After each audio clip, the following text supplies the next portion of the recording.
आग्र्यात शिवछत्रपतींचं भव्य स्मारक उभारणार।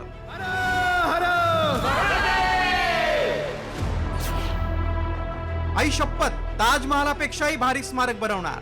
मां कसम मैं बताना चाहता हूं, एक बार ये स्मारक बन गया। मुख्यमंत्री फडणवीसांची घोषणा।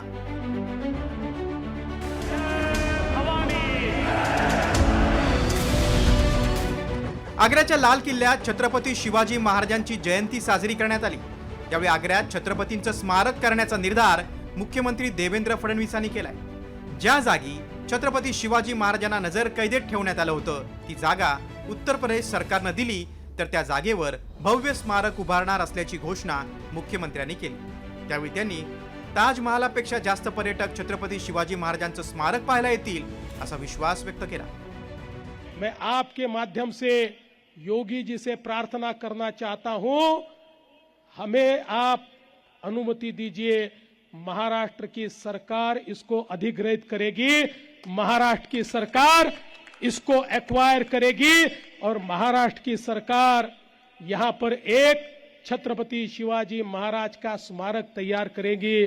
और मां कसम मैं बताना चाहता हूं, एक बार ये स्मारक बन गया तो आपके ताजमहल से ज्यादा लोग ये स्मारक देखने के लिए नहीं आए तो मेरा नाम बदल देना, मेरा नाम देवेंद्र फडणवीस नहीं बताऊंगा।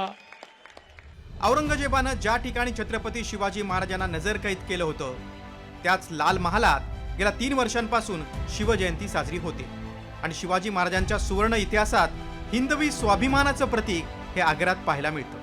शिवछत्रपतींमुळे आग्र्याचं नाव इतिहासात कोरलं गेलंय। मुघल बादशाह औरंगजेबानं लाल महालात छत्रपती शिवाजी महाराजांचा अपमान केला। महाराजांनी भर कार्यक्रमात मुघल बादशहाला सुनावलं। सैरभर झालेल्या औरंगजेबानं महाराजांना नजर कैदेत ठेवण्याचे आदेश दिले। राजा रामसिंगच्या कोठीत महाराज 99 दिवस राहिले। छत्रपतींना ठेवण्यात आलेली कोठी आणि परिसर सध्या मीना बाजार म्हणून ओळखला जातो।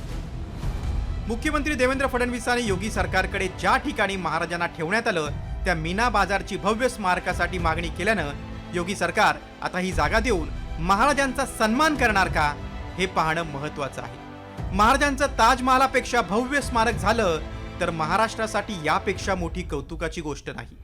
मात्र गेल्या अनेक वर्षांपासून प्रलंबित असलेल्या अरबी समुद्रात उभारण्यात येणाऱ्या महाराजांच्या महत्त्वाकांक्षी सागरी स्मारकाचं काय झालं? या स्मारकाचा प्रस्ताव अजूनही जिवंत आहे की समुद्रात बुडाला, असे सवाल या निमित्तानं उपस्थित होत आहेत। ब्युरो रिपोर्ट, साम टीव्ही मराठी।